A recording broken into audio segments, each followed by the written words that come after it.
Burbank with a Baedeker, Bleistein with a cigar. A lustreless, protrusive eye stares from the Proterozoic slime at a perspective of Canaletto. The smoky candle end of time declines.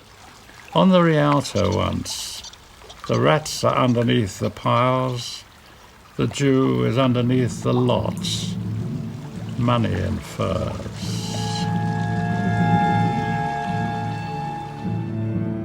Several of Eliot's early poems contain references to Jews, which seem to reflect the anti-Semitism that was widespread in the 1920s, especially amongst some of Eliot's friends, most notably Ezra Pound. After the atrocities of the Second World War, Eliot's references to Jews appeared particularly problematic, and many British Jews were deeply angered when poems which they saw as overtly anti-Semitic were reprinted without any change or comment. You had all these appalling things going on in Europe, concentration camps full of Jews and so on and so forth, and that he chose to publish that in his selected poems at that particular time outraged me. At a public reading in London in 1951, Emanuel Litvinoff read a poem called To TS Eliot, in which he expressed his anger at Eliot's failure to either explain or apologize for the references to Jews in his work. This was 1951. It was an inauguration of the Institute of Contemporary Arts, and they decided to invite a lot of poets to read their poems. To my surprise, T.S. Eliot appeared and actually sat right behind me. Indeed, we shook hands. To T.S. Eliot, I am not one accepted in your parish. Bleistein is my relative, and I share the Proterozoic slime of Shylock, a page in Stürmer, and underneath the cities, a billet somewhat lower than the rats. Blood in the sewers. Pieces of our flesh float with the ordure on the Vistula.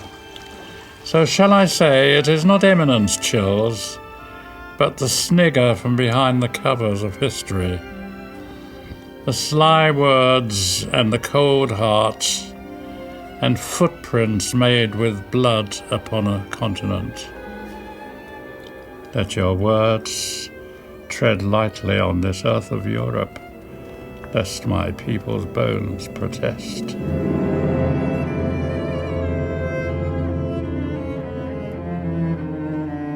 There was a shocked silence, and then Spender got up and said, as a Jew as Jewish as Litvinoff, I object to this slanderous attack on my very good friend T.S. Eliot. Did Eliot react? He did react. He leaned forward so that I could very aware of his head just right behind my chair, and saying, "That's a good poem. That's a good poem." Whether he was saying it was a good poem because of the poetry, or whether it was because he felt that he was properly abused and felt somehow guilty, I don't know.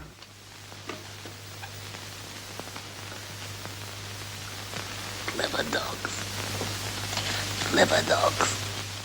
One has to understand that English literary anti-Semitism existed at the canonic level, at the highest level of English literature from the 14th century in Chaucer. It's there in Shakespeare, it's there in Dickens. So if you bring together the existing given English literary anti-Semitic tradition with a broader political and social context of Jew mistrust, Jew hatred, it's easy to see that this kind of work would both be immediately received without challenge, but also that it would be appreciated. Eliot's work was also, for him, entirely consistent with cordial relations with Jews. He had friends who were Jews, he corresponded with Jews, he wrote his poetry, and he couldn't quite understand why anyone really could take offense. It's not enough to say that he was insensitive to what was happening in occupied Europe. It's better, I think, to understand him as having no sense at all of the connection between what he'd written and what was going on.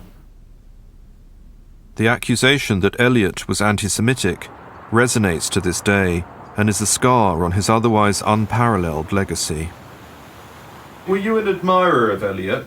Of course, a great admirer of Eliot.